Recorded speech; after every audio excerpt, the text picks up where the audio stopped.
तो हेलो, एक बार फिर स्वागत है आपका यूनिक आईएएस अकेडमी बाय गुलफाम अली राजी में। सिंधु घाटी सभ्यता पर मैराथन क्लास चल रही है। क्रैश कोर्स है ये यूपीएससी, स्टेट पीसीएस और वनडे एग्जाम के लिए, जिसमें हम तेज़ी से आपको सिंधु घाटी सभ्यता के बारे में एक ही लेक्चर में या एक ही क्लास में बताने का प्रयास कर रहे हैं। सारे नोट्स बोर्ड पर लिख चुके हैं। इनके 3 पार्ट हम लोग बना चुके हैं, एक 40 मिनट्स का और दूसरे 25 या 21 मिनट्स के हैं। 3 पार्ट आप उसको देखिए, ये चौथा और आखिरी पार्ट है। इसमें आपका पूरा का पूरा आईबीसी सिमट जाएगा। तो समय गंवाए बिना शुरू करते हैं आगे। और आप एक महत्वपूर्ण काम कीजिए, हमारे चैनल को सब्सक्राइब ज़रूर कीजिए, सब कुछ फ्री है। तो आटा चक्की के 2 पार्ट समझते हैं ना। चक्की के दो पत्थर होते हैं गोल गोल, उसे कहते हैं चक्की के 2 पार्ट। आटा चक्की के 2 पार्ट मिले हैं लोथल से, और लोथल से ही चावल के अवशेष मिले हैं। लोथल से ही चावल के अवशेष मिले हैं। आटा चक्की के 2 पार्ट लोथल से मिले हैं, और लोथल से ही मिली है धान की भूसी। ठीक है ना? नहीं सॉरी, ये मैं गलत बोल गया। धान की भूसी जो मिली है वो रंगपुर से मिली है। ध्यान रखना, रंगपुर की खोज किसने की थी? रंगनाथ राव। ध्यान रखना, रा से रंगपुर और रा से रंगनाथ राव। ठीक है, उन्हीं के नाम पर इसका नाम रखा गया। तो फिर से मैं रिवाइज कर दूँ, शायद कन्फ्यूजन ना हो जाए। लोथल से मिला है चावल और आटा चक्की के 2 पार्ट, और धान की भूसी का ढेर मिला है रंगपुर से। ठीक है। जुता हुआ खेत पहले ही मैं बात कर चुका हूँ। जुता हुआ खेत और एक ही खेत में एक साथ 2 तरह की फसलें बोना, यानी कि डबल क्रॉपिंग या युग्मित फसल के निशान कहाँ से मिले? कालीबंगा से। श्रमिक आवास, अच्छा ये श्रमिक आवास मिला हड़प्पा से। हड़प्पा से श्रमिक आवास मिला। एक्चुअली जो हड़प्पा का दुर्ग है ना, उसके बाहर, हड़प्पा का जो दुर्ग है उसके बाहर 6 मकानों की 2 बैरक मिली हैं। एक बैरक इधर और एक बैरक इधर, 6 मकानों की। और उसके बीच में ऊंचे ऊंचे चबूतरे हैं, और चबूतरों में ओखली बनी हुई है। ओखली बनी हुई है, और उन ओखलियों में ऐसे निशान, जैसे मूसल से निशान लग जाते हैं ना अनाज कूट कूट के, ऐसे निशान बने हुए। आसपास ही जो है कि चावल के दाने और चावल की भूसी पड़ी हुई है। तो उससे हमने ये अनुमान लगाया कि इन बैरक में जो है मजदूर रहते होंगे, और इनका यहाँ पर काम होता होगा धान से चावल को अलग करना। तो श्रमिक आवास कहाँ से मिले हैं? हड़प्पा से। श्रमिक आवास और ओखली ओबलिक चबूतरे कहाँ से मिले हैं? हड़प्पा से। अनाज गोदाम जो हैं कई जगहों से मिले हैं, लेकिन सबसे फेमस जो अनाज गोदाम हैं वो हड़प्पा और मोहनजोदड़ो के हैं। इसमें सबसे बड़ा अनाज गोदाम कौन सा है? मोहनजोदड़ो का, है ना। मोहनजोदड़ो का बृहत अन्नागार, आगे बताऊंगा भी। मोहनजोदड़ो का बृहत अन्नागार जो है आईबीसी की सबसे बड़ी इमारत है, और सबसे उल्लेखनीय इमारत मोहनजोदड़ो का बृहत स्नानागार। ओके। तो अनाज गोदाम हर जगह से मिले हैं, लेकिन सबसे बड़ा जो है वो मोहनजोदड़ो का है। बेलन के आकार की मोहरें मिली हैं। बेलन के आकार की ना, सिलेंडर शेप की मोहरें मिली हैं, और वो हैं फारस की। कहाँ? फारस माने ईरान की। कहाँ से मिली हैं? लोथल से। ठीक है ना। लोथल जो है पश्चिम एशिया से व्यापार का सबसे बड़ा केंद्र था। लोथल से ही कैंपास मिला है। दिशा सूचक यंत्र होता है ना समुद्री यात्राओं में, कंपास नील होती है ना, होता है, ये रास्ता बताता था, दिशाएं बताता था किधर को जा रहे हो आप। तो खुदाई में कंपास जैसा यंत्र, कंपास जैसा टूल जो है वो लोथल से मिला है। ठीक है ना। बंदरगाह लोथल, सुतका गैंडोर और सुरकोटदा। लोथल, सुतका गैंडोर और सुरकोटदा, ये तीनों ही डॉकयार्ड या बंदरगाह साइट थी। इनमें सबसे बड़ा जो था वो लोथल था। पासा जो था मनोरंजन का सबसे बड़ा साधन था, या सबसे बड़ा खेल था। जुआ था एक तरह का। पासे का खेल अपने मनोरंजन या समय गुजारने के लिए मोहरों पर रथ दौड़ के भी निशान भी मिले। एक मोहर ऐसी है ना जिसपे 2 या 3 रथों को लाइन से दिखाया गया है, इसका मतलब रथ दौड़ होती होगी, बैलगाड़ियों की दौड़ होती होगी। तो मनोरंजन के लिए सबसे फेमस जो इनके लिए टूल था वो पासा था। जुआ भी खेलते थे ये। गोटियाँ भी मिली हैं, जैसे शतरंज की मोहरें होती हैं ना, उसी तरह की गोटियाँ यहाँ से मिली हैं। तो दुनिया का सबसे पुराना खेल आप पासा और शतरंज को कह सकते हैं, और ये कहाँ मिला? आईबीसी में। ठीक है ना। दुनिया का सबसे बड़ा वाद्य यंत्र आप वीणा को कह सकते हैं, इसके निशान कहाँ मिले? आईबीसी में। ठीक है। ढोल, एक मोहर पर ढोल बजाते हुए पुरुष भी दिखाई दिया है, इसका मतलब ये ढोल से ही परिचित थे। वीणा लिपि में मिला है, जो इनकी लिपि चिन्ह है उसमें एक जो चिन्ह है वो वीणा जैसा है। ठीक है। ये लोग वृक्षों की या पेड़ों की पूजा करते थे। देखा ना, सिंधु घाटी सभ्यता की अगर विरासत की बात करें तो आज भी हमारे यहाँ वृक्ष पूजा होती है।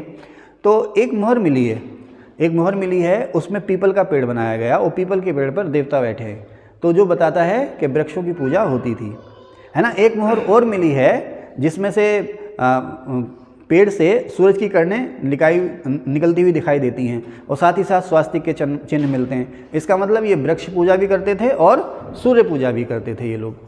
ठीक है भाई, आगे चले।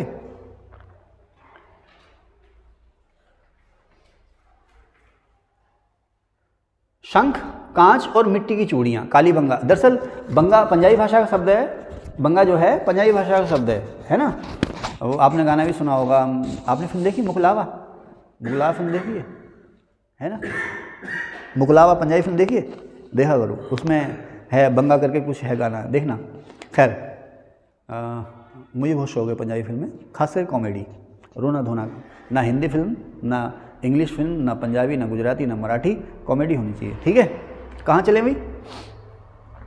तो बंग माने चूड़ियाँ। अब काले रंग की चूड़ियाँ मिली हैं, इसीलिए इस जगह का नाम हो गया काली बंगा। तो शंख की बनी, कांच की बनी और मिट्टी की बनी चूड़ियाँ मिली हैं, कहाँ से? काली बंगा से। अच्छा, अब ये जो मांडी है ना, मांडी खजाना, मंडी या मांडी खजाना, ये जो साइट मिली है मुजफ्फरनगर से मिली है, यूपी के मुजफ्फरनगर से मिली है और तुक्के से खोजी गई ये साइट। ध्यान सुनना, ये साइट जो है वो तुक्के से खोजी गई। तुक्के से ऐसी खोजी गई कि यहाँ पर 2-3 मजदूर जो है मिट्टी का टीला था, ये यहाँ पर जो है मिट्टी का बहुत ऊंचा टीला था। अब जिस किसान का खेत था ये, नेट पे मैंने पढ़ा, उसने सोचा कि मैं इस टीले को खाली कर दूँ और इसको प्लेन करके यहाँ गन्ने की खेती करूँगा। तो उसने आसपास के लोगों से कहा भाई जिसको मिट्टी उठानी उठा लो, यहाँ से ले जाओ। 2-3 लोग जब मिट्टी उठाने यहाँ से पहुँचे तो उन्हें खुदाई में एक कलश यानी कि घड़ा मिल गया जिसमें बहुत सारे जेवर थे, वो उठा के ले आए। देखते देखते ये बात जो है फैल गई, पूरा गांव इकट्ठा हो गया, वहाँ पे खुदाई होने लगी, पुलिस भी आ गई, है ना। पुलिस वालों ने भी खुदाई करी, कई लोगों ने, नेट पे आप पढ़ना, मैं वीडियो में इस चीज़ को ऐसे नहीं बोल सकता, नेट पे आप लोग पढ़ना, मंडी खजाना डालना, आप लोग भी डालें मंडी खजाना, और पूरी की पूरी इसमें कहानी दे रखी है कि वहाँ खजाना कैसे लूटा गया। तो वहाँ न जाने कितने किलो सोने के जेवर, तरह तरह के जेवर मिले हैं, कुछ विभाग ने बरामद कर लिए और इनका पुरातत्व महत्व इतना है इस खजाने का कि विभाग ने, जो लोग सोना लूट के ले गए यहाँ से, विभाग ने कहा कि भाई हम इस सोने का दाम, इन जेवरों का दाम आपको बाजार कीमत से दोगुनी कीमत पे दे देंगे। सोना क्या रेट है इस समय मुझे पता नहीं है, 50,000 रुपये तोला। तो यानी कि 50,000 तोला है तो 1 लाख रुपये ले लो आप हमसे, लेकिन हमें ये जेवर दे जाओ, क्योंकि इतिहास के नज़रिए से बहुत ही इंपॉर्टेंट है। लेकिन कौन देने आता है ना, उन्हें पता है अगर देने जाएंगे तो कहीं पकड़ ना लें। तो खैर कुछ सोना जो है पुरातत्व विभाग के कब्जे में आ गया और बहुत सारा खजाना यहाँ से निकला, इसको कहा गया मंडी खजाना। फिर बाद में इसकी जब एज निकाली गई तो ये सिंधु घाटी सभ्यता के समय का निकला। और ये कहा गया कि ये जो बस्ती है सिंधु घाटी सभ्यता के समय की है। उन्होंने कहा यहाँ से ना 2-3 छल्ले मिले हैं सोने के, एक ही तरह के सोने के छल्ले। तो उनसे लगते हैं कि कहीं ना कहीं ये जो छल्ले हैं जेवर वेवर की शक्ल के तो हैं नहीं, एक ही आकार के जो छल्ले हैं सोने के, ये एक संकेत करते हैं करेंसी की तरफ को, ये सिक्के होंगे। ये वो जो सोने के छल्ले मिले हैं वो कह रहा है ये इनका इस्तेमाल जो है वो सिक्कों के रूप में होता होगा। तो उसी से कहा उसने कि दुनिया की सबसे पुरानी जो टकसाल मिली है, कहाँ से मिली है? सिंधु घाटी सभ्यता में, मंडी, मुजफ्फरनगर, यूपी से। अभी भी खुदाइयाँ जारी हैं, हो सकता है कल को तुम्हारे घर के नीचे कोई खजाना निकल आए, फिर तो तुम रातों रात करोड़पति हो जाओगे यार, है ठीक है। ये जो अक्सर हम सुनते थे ना कि भाई वो घर बना रहा था, वो घर बनाने के लिए जब उसने बुनियाद खोदी तो उसमें से माया निकल आई, माया मीन्स दबा हुआ खजाना निकल आया। तो ऐसी है, पुराने ज़माने में चोर डकैत होते थे, है ना, तो बैंक तो होती नहीं थी, चोर डकैत होते थे, तो उनके डर से लोग अपना जो सोना चांदी है दबा देते थे मिट्टी में। अब बाढ़ आ गई या कोई महामारी आ गई, डकैती पड़ गई, आग लग गई, है ना, भाग गए, छोड़ के भाग गए, खजाना वहीं दबा रह गया। अब उसके बाद वो नाजिम ने घर बनाने के लिए खोदा उसको, नाजिम की लॉटरी लग गई। भैया ऐसे 1 लाख में से नहीं, 1 करोड़ में से किसी एक की लगती है। ऐसी लाटरियों की ऐसी किस्मत के भरोसे मत रहना, पढ़ाई करते रहना, ठीक है। तुम्हारी लाटरी तब वही है जो तुम्हारी एक जॉब लग जाए, ओके। क्योंकि बिजनेस तो हमसे होगा नहीं, है ना। बिजनेस की जो कलाकारियाँ हैं वो हमारे बस की बात नहीं है। बिजनेस के लिए सबसे बड़ा चीज़ क्या चाहिए? रिस्क लेने की क्षमता आपको चाहिए, वो हम आप में है नहीं, है ना। क्यों अनिश जी, सही कह रहे हैं? अच्छा, तो दुनिया की सबसे पुरानी टकसाल कहाँ हो गई? मंडी में, ठीक है। मुजफ्फरनगर जिले में है, कई किताबों में सहारनपुर लिखा है, वो गलत है। अच्छा, सिलबट्टा, मसाला पीसने का सिलबट्टा कहाँ से मिला है? मोहनजोदड़ो से। अलंकृत ईंट, अलंकृत ईंट का मतलब क्या है भाई? अलंकृत समझ गए ना, उसको सजाना संवारना। तो ईंटें जो हैं सजी संवरी, मतलब कलात्मक ईंटें। आप अलंकृत ईंट भी कह सकते हो, कलात्मक ईंटें भी कह सकते हो। कहाँ से मिली हैं? काली बंगा से, है ना। घर से फ़ोन आ रहे हैं आप लोगों के, आए नहीं अभी तक, कहना सर आज पगला गए हैं, आज पढ़ा ही रहे हैं। तो अलंकृत ईंट कहाँ से मिली है? कालीबंगा से। वक्राकार, वक्र माने कर्व, वक्र माने कर्व, है ना। घुमावदार ईंटें कहाँ से मिली हैं? चनहूदड़ों से। इसमें जो भी लिखा हुआ है सारा इंपॉर्टेंट है, और जो एग्जाम में फंस जाए वो वेरी वेरी इंपॉर्टेंट है ना। लेकिन फिर भी जैसे मैं आपको एक लाइन में बता दूं कि अगर मैं 10 सवाल बताऊं सिंधु घाटी सभ्यता के 10 सवाल, तो उसमें से 4-5 ऐसे जो हर एग्जाम में रखे हुए मिल जाते हैं, जो आपको रटे हुए। कैसे? सबसे प्रमुख देवी, बंदरगाह नगर, सबसे प्रमुख विशेषता, है ना, सबसे बड़ी इमारत, सबसे प्रमुख देवता कौन से थे? पशुपति, है ना। और जुता हुआ खेत कहाँ से मिला है? चूड़ियाँ कहाँ से मिली हैं? और उद्योग नगर, लिपस्टिक कहाँ से मिला है? ये ऐसे हैं रटे रटाए सवाल ही आते हैं। और हड़प्पा किस नदी के किनारे और सिंधु किस नदी के किनारे, ये सवाल तो आपको हर एग्जाम में रखे मिलते ही हैं। अच्छा, ये सवाल ऐसे हैं जो सभी को याद हो जाते हैं। अगर ये सवाल आपके गलत हो रहे हैं तो आप बाहर हैं, अगर आपके ये सवाल भी गलत हो रहे हैं तो आप बाहर हैं। लेकिन अगर ये सवाल आपके सही हो रहे हैं तो आप दौड़ में बने हुए हैं, सिलेक्शन नहीं हुआ। सिलेक्शन आपका तभी सब होगा। सिलवट्टा कहाँ से मिला है? मोहनजोदड़ो से। अलंकृत ईंट कहाँ से मिली है? कालीबंगा से। और बकराकार ईंट कहाँ से मिली है? चनहूदड़ो से। सिलेक्शन तभी होगा, ठीक है। तो ऊंचे चबूतरे पर शासक आवास, लोथल से। लोथल में एक बस्ती है, एक साइट, एक महल नुमा इमारत ऐसी जगह मिली है जो ऊंचे चबूतरे पर बनी हुई है, उसको कहा गया है राजा का महल या शासक आवास। तो चबूतरे पर शासक आवास कहाँ से मिला? लोथल से। नगर और दुर्ग टीला दोनों एक ही बाउंड्री से घिरे हुए हैं। ये है नगर व दुर्ग टीला दोनों एक ही बाउंड्री से, ये इसके बारे में है। एक ही, मैंने आपको बताया ना पहले या दूसरे पार्ट में बताया था कि बस्तियां जो थी वो बाउंड्री से या चार दीवारी से घिरी हुई थी। तो एक साइड लोथल ऐसी है जहाँ पर नगर टीला थक गया मैं, नगर टीला और दुर्ग टीला माने जहाँ पर राजा का निवास था, और नगर टीला जहाँ पर आम रिहाइश थी। दोनों एक ही जगह पर एक ही बाउंड्री से घिरे हुए थे। कौन सा था वो? लोथल, ठीक है। आगे चलें। राजमार्ग या शोभा यात्रा पथ, मोहनजोदड़ो से जो एक सड़क मिली है बहुत ही चौड़ी है, बहुत ही चौड़ी सड़क है, और उसके दोनों तरफ चबूतरे जैसे हैं। वो या तो बाजार हैं या एग्जीबिशन के लिए साइड बनी हुई हैं। तो मोहनजोदड़ो की ये जो बड़ी चौड़ी सी सड़क है इसको कहा गया राजमार्ग या शोभा यात्रा पथ। तो आपसे पूछेगा कि राजमार्ग या शोभा यात्रा पथ कहाँ से मिला है? मोहनजोदड़ो से। एक चौड़ी सड़क मिली है, उसी को उसने नाम दे दिया है। उसने इतिहासकार ने सोचा नहीं इसका यूज़ क्या होगा, इतनी चौड़ी सड़क क्यों? लगा भाई यहाँ पर जुलूस निकलते होंगे या यहाँ से राजा होकर गुजरता होगा, है ना। तो राजमार्ग या शोभा यात्रा पथ मोहनजोदड़ो से। पुरोहित का घर, अच्छा ये पुरोहित का घर क्यों कहा उसने? इसी को उसने सभा भवन भी कहा है। जैसे ये बड़ा सा हॉल है ना, तो ये बड़ा सा हॉल है, उधर दोनों तरफ चौकियाँ सी बनी हुई हैं, बैठने के लिए चौकियाँ सी बनी हुई हैं। सामने एक स्टेज है, स्टेज पे बड़ी सी चौकी है।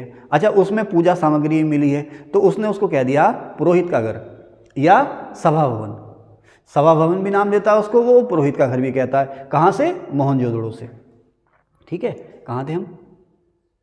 कहाँ थे भाई? यहाँ से, हाँ। और घरों में निजी कुएं। तो देखें राजमार्ग या शोभा यात्रा पथ, जैसे ये लाइट आ रही ना, ये मुझे देख नहीं दे रही। राजमार्ग या शोभा यात्रा पथ, पुरोहित का घर। इस लाइट को थोड़ा सा मैं इधर कर देता हूँ। राजमार्ग, ये हमारे कैमरा में तो नहीं आ रही लाइट, वीडियो देखने में परेशान करेगी जो देखेंगे। राजमार्ग या शोभा यात्रा पथ, पुरोहित का घर, और घरों में निजी कुएं। कहाँ से? मोहनजोदड़ो से। अब तीनों स्तर आपको पता है, सिंधु घाटी सभ्यता में 3 स्तर मिलते हैं, पहला, फिर बीच का, और फिर सबसे लास्ट का परिपक्व स्टेज। तो कालीबंगा और बनवाली 2 ऐसी साइट हैं जहाँ से सिंधु घाटी सभ्यता के 3 स्तर मिले हैं। और जगहों से मिले हैं, लेकिन एग्जाम में ज़्यादातर यही पूछे जाते हैं। श्रृंगारदान, महिलाओं की सबसे प्रिय चीज़। श्रृंगारदान कहाँ से मिला है? लोथल से, है ना।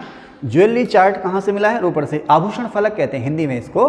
आप लोग जाते हैं ना सुनार की दुकान में, तो वो आपको पूरा का पूरा बॉक्स खोल के दिखाता है, उसमें तरह तरह के जेवर होते हैं, उसी को हम कहते हैं आभूषण फलक या ज्वेलरी चार्ट। आप जाए ना सुनार की दुकान में तो वो टांगे मिलेंगे वो, है ना। तो उसे कहते हैं ज्वेलरी चार्ट या आभूषण फलक। रोपड़ से ही मिली है। तांबे की कुल्हाड़ी, कहीं लिखा होगा मैंने, ठीक है। लिपस्टिक चनहूदड़ो से, ये खूब आता है। लिपस्टिक या लिपस्टिक निर्माण कारखाना चनहूदड़ो से। यज्ञवेदी कालीबंगा से। बृहत स्नानागार मोहनजोदड़ो का। और लोथल को कहा गया है लघु हड़प्पा। लोथल को लघु हड़प्पा भी कहते हैं, छोटा हड़प्पा। स्तूप टीला या मृतकों का टीला मोहनजोदड़ो कहते हैं, ठीक है ना। मोहनजोदड़ो के पश्चिम में एक स्तूप जैसी संरचना है जिसका निर्माण कुषाणों के समय में हुआ था, इसीलिए मोहनजोदड़ो का एक नाम और भी है, स्तूप टीला या मृतकों का टीला, मोहनजोदड़ो का ध्यान रखना। और कब्रिस्तान कहाँ से मिला, जिसको नाम दिया गया समाधि RH-37 हड़प्पा से, है ना। एक कब्रिस्तान मिला है जिसको नाम दिया गया समाधि R-37 हड़प्पा से, इसमें लिखा होगा मैंने जरूर कहीं, ठीक है ना। ताबूत में दफन शव, एक शव ऐसा मिला है, दफन कंकाली है वो ताबूत में दफन किया गया, तो ये कहाँ से मिला, हड़प्पा से। समाधि R-37 कब्रिस्तान, ये कहाँ से मिला है, हड़प्पा से। कलश समाधान, यहाँ पर देखो थोड़ा एडजस्ट कर लेना इसको, कलश समाधान मिला जो है वो सुरकोटदा से। कलश समाधान का मतलब क्या हुआ, अंतिम संस्कार हुआ, चिता में दाह संस्कार हुआ, उसके बाद जो राख या हड्डियाँ, फूल जिसे कहते हैं, वो बचे, उसको कलश में भरा गया और कलश में भर के उसको दफन कर दिया गया, है ना। कलश समाधान कहाँ से मिला, मतलब एक कब्र ऐसी मिली है जिसमें अस्थियां और राख जो शरीर की हैं अंतिम संस्कार के बाद जो बची हैं उनको दफन किया गया, इसको नाम दिया गया कलश समाधान। कहाँ से, सुरकोटदा से, ठीक है। अच्छा, आंशिक समाधान, देखो इसका मतलब क्या है कि आपसे पूछेगा सिंधु घाटी सभ्यता में अंतिम संस्कार की विधियां क्या थी, तो पूरा का पूरा शव भी दफन हो जाता था। आंशिक समाधान का मतलब ये होता था कि चिता में शव को दहन किया गया, शव का दहन किया गया चिता में, उसके बाद जो शरीर के अवशेष बचे हैं उसको दफन कर दिया जाता था।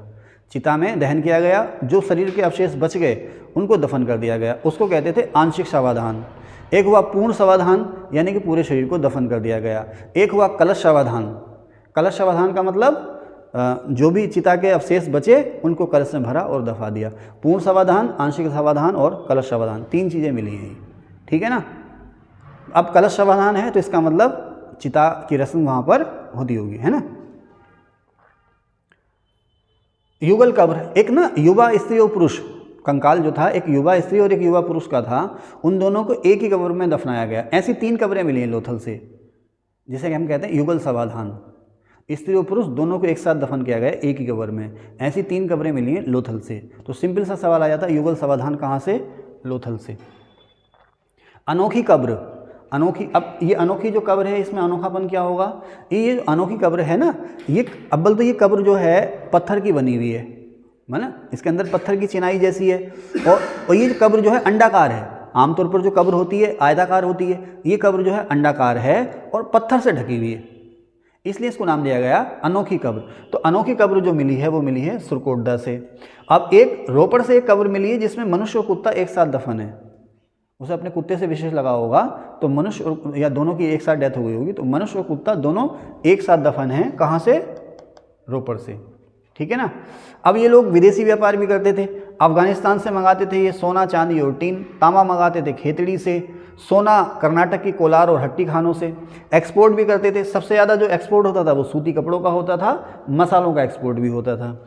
इसके अलावा इनके बर्तन जो थे सादे भी थे, सादे मतलब उस पर किसी भी तरह के चित्रकारी ना हो, और चित्रित बर्तन भी थे, यानी कि बर्तनों पर तरह तरह की चित्रकारी भी की गई थी। चित्रित धूसर मृत भांडों का ये प्रयोग करते थे, उसके लिए अलग से बताऊँगा। और लकड़ी की शिल्पकारी यानी कि बड़े शिल्प से ये परिचित थे। सबसे पुराना जो शिल्प है वो बड़े शिल्प है। सुनार शिल्प भी इसमें बहुत महत्वपूर्ण था, क्योंकि तरह तरह के सोने चांदी के आभूषण मिले हैं, यानी कि सुनारों का भी दबदबा इसमें रहा होगा।